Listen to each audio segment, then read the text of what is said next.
Ito po mga makikita natin sa sila po yung mga ikakasal ngayong araw to. Nakakasalang bayan.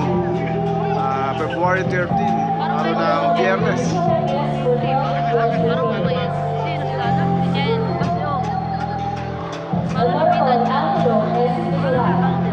Inaaniyahan po namin ang lahat na tumayo para sa pambungad na panalangin na gagampanan ni Reverend Arnel M. Samoy mula sa St. Christ Fellowship Church.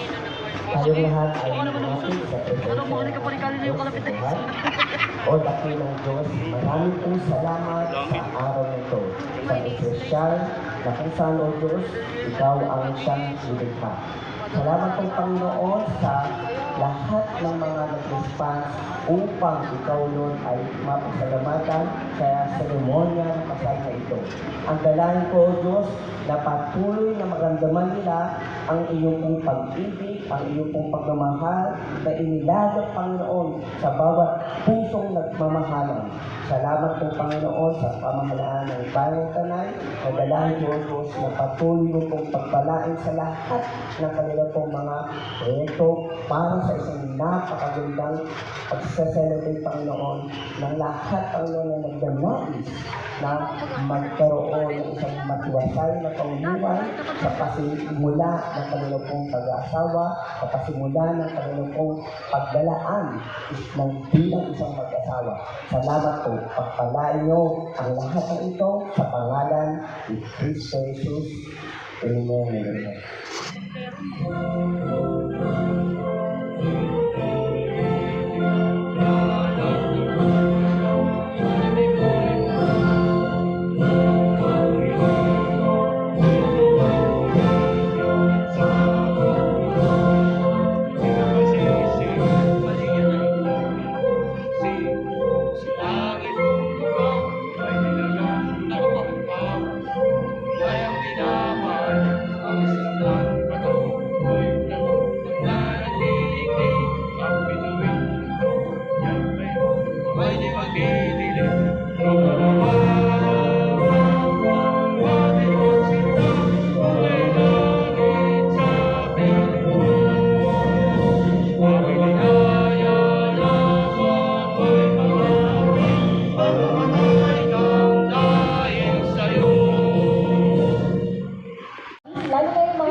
Magpaalam ako, nandito ka sa harap ko. Sige po, sabihin ko po sa mga papang-asawa niyo po ngayong hapon. Harapin niyo, sabihin niyo, magpaalam ako at ikaw ang maharap ko. So, baka ng hihigan, ha? O, yan. Parang iba, no? Hindi masyado makahisip. Kaya po kayo nagpakasal ngayong hapon ito. Gusto niyo po kasi magiligan ang inyong pagsasama. Ano eh? Okay. At siyempre, alam ko naman sa inyo yung iba po dito na parang dito may mga anak na ano. Okay. Gusto niyo rin po maging lihitimo ang inyong mga nag-isupin. Ano po? Kaya nagpapasalamat po kami sa inyo ngayong hapon ito. Ang bayan ngayong buwan ng Pebrero. Kaya naman mga kababayan, upang masimulan na ang landas sa pag-isang dibdib ng ating 64 na pares na magsingiro, atin na pong tawagin sa entablado ang ating punong bayan na nagdiriwang din ng kanilang 2 taong anibersaryong kasal bukas. Palakpakan po natin sa galang-galang Rex Manuel C. Taluaco.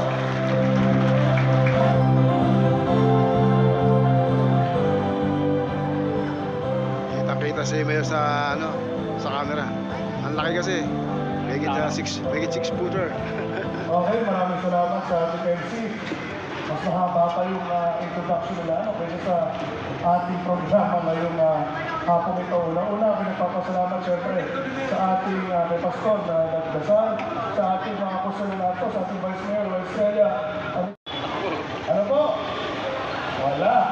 Sa ating mga ikakasal, handang-handa na po ba kayong ikasal? Okay, okay. Mga lalaki, nag-briefing ko kayo, ano? Mga lalaki, handang-handa na ba kayo? Ayan, sa ating mga ikakasal. At ngayon po, ating sisimulan ang ating kasalan. Kung maaari, tumayo po ang ating mga ikakasal. Ayan. Sige, babali muna yung mga bag ninyo. Yung bulaklak lang po hawakan ninyo para ramdam ninyo ang kasalan natin ngayong hapong ito. Kung maaari, humarap po kayo sa inyong mapapangasawa. Hawakan po ang kamay.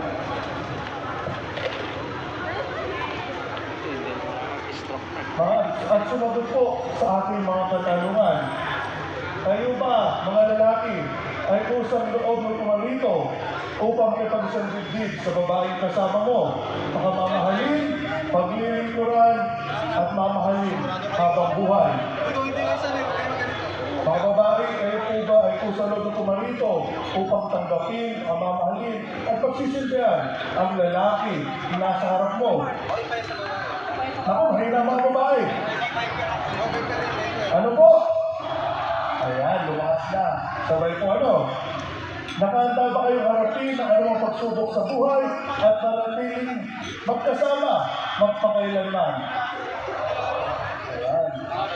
Kayo po ba, kinaninindigan po ba ninyo na kayo ay magsasama talaga habang buhay? Okay, puro opo naman. Kaya na, inibitan ko na humarap po kayo sa akin. Itaas po inyong kanang kamay para sa panunumpa ng seremonya ng kasal. Sunod na kayo sa akin. Ako, si pangalan ninyo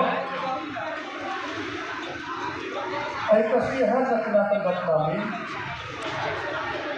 ang sakramento ng kasal na kami ay sumusumpa na itatayo namin ang bagong landas ng aming buhay. Na kami ay magiging tapat sa isa't isa at magmamahalan habang buhay.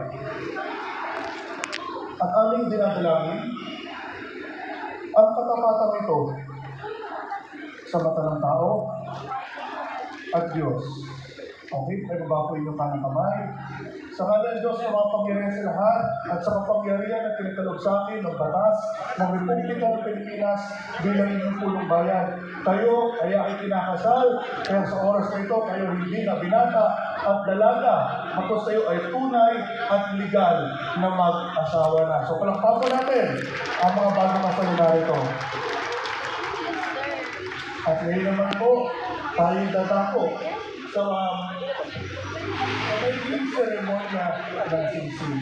Ang magiging singsing doon, Bradley, mga lalaki, huwag nung lalaki kayo, no? Konti lang, ano? Meron pa tayo gagawin, ano? Okay, at ngayon naman po ating po tinatawagan ang ating Vice Mayor para sa ceremonial toast ngayon pong hapong ito. Ayan, si Vice Mayor Ruel Estrella. Si paring Ruel, ayan. Ninang ng anak yan. Yung nakaitim. Yan ang Vice Mayor namin. Dating nga kapitan ng Plaza Aldea.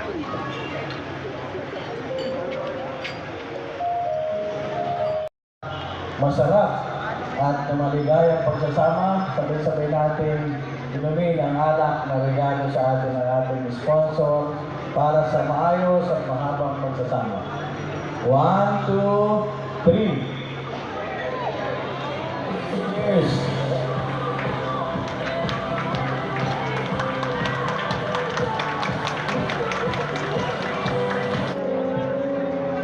Ating Vice Mayor, sa pagbibigay ng magandang cheers para po sa ating mga bagong kasal.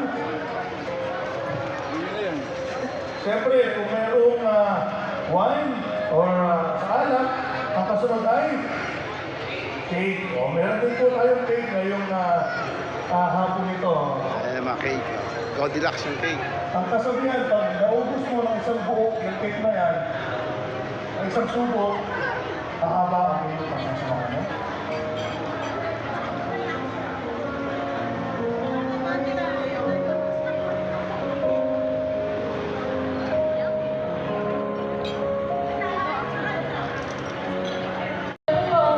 Susubukan niyo po muna, mga lalaki, ay susubukan ng mga pangasawang babae. Sige po, ready na po ba? Tuhod na, 1, 2, 3, go! At sabihin niyo po, I love you.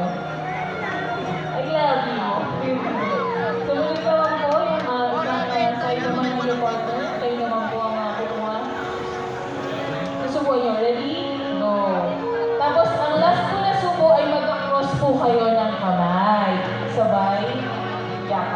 Mamaya kasi yung please.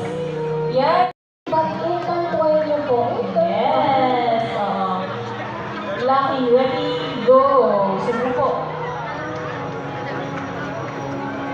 Cross po, cross. Okay? Ang pangalan ko para sa ating mga bagong kasal. Sa ating mga bagong kasal, sino na po nagsasama dito? Taas ang kamay. Ang puro nagsasama na pala kayo, no? Halos lahat. So alam na ninyo kung gaano, sabi nga natin, ang ugali ng inyong asawa. Tama po ba? At yung mga bagong kasal naman po, sabi natin, ang honeymoon period, ito po yung masaya. Pero pupunta rin sa panahon na kung saan ay maranasan ninyo na merong konting hindi pagkakaunawan. Pero sa ating mga ikinasal po ngayon, pag merong hindi pagkakaunawaan, natin kung kaya natin, tapusin po natin ang pag-ayos natin bago tayo matulong ang problema. Sabi nga ng mga nakatatanda, huwag natin hayaang ipabukas pa natin ang problema. Kung kayang solusyonan ng maaga, masolusyonan na po natin. At siyempre, andito rin po yung ating mga ninong at nina. Kung may problema po tayo, pwede po tayo lumapit sa ating mga ninong at nina. Hindi lang financially, pwede tayo lumapit sa ating mga ninong at nina para po may guide kayo. Siyempre, hindi kasi sila may experience na matagal lang pinasal. Pinuha niya ng ninang at nina dahil sa kanilang magandang ginagawa sa kanilang buhay. Tama po ba? Parang mahina, ano? Kung pinuha niyo ba ang ninang at nina dahil sa ganito? Dahil sa may tutulong sila morally sa ating mga bago pa sila narito. Kaya nga po, sana sa bawat isa naman narito, laging gawin natin sentro ang ating Panginoon sa ating pagsasama. Ano mang reliyon, maging sentro kung ano yung ating paniniwalaan. Dahil ito po ang mag-guide sa atin sa magandang pagsasama ng isang magpapamilya. Yung iba sa inyo, nakita ko kanina sa iyong asawa, sa iyong magiging mga anak. Sino po pinakamatanda natin dito? Ilang taon po? 71. Kayo po nanay? 59. Dito po, ilang taon? 54. Wala pa nakaka-grade kung sa kinasal natin, ano? 100 years old sa kinasal natin. Ano, buhay pa ba? Buhay pa. May bagong asawa na, ano? Yung kinasal ko namin, taga-taraitan po yun, ano? May bagong asawa na, yung 100 years old. O araw, at siyempre bukas, Valentine's Day, sa ating mga bisita na narito. Happy Valentine's Day po sa ating mga bisita. At hindi na po papangaba. Muli, congratulations. Binabati ko kayo ng ating Sangguniang Bayan, ng ating pamahalang bayan sa ating mga bagong kasal na narito. Ngayon naman po, dadako tayo sa pagsiselyo ng pag-isang dibdib ng mga ating kinasal sa pamamagitan ng kanilang first legal kiss. Sa lalaki, ano? O baka magkamali ng harapan, no? Doon sa asawa po ninyo. Sige po, hawakan ang kamay. O may belo sa nanay. Itaas po sa ating first legal kiss. Okay, pagbilang ko 3, 5 seconds. Ano po? 1, 2, 3, mga lalaki. You may kiss your wife.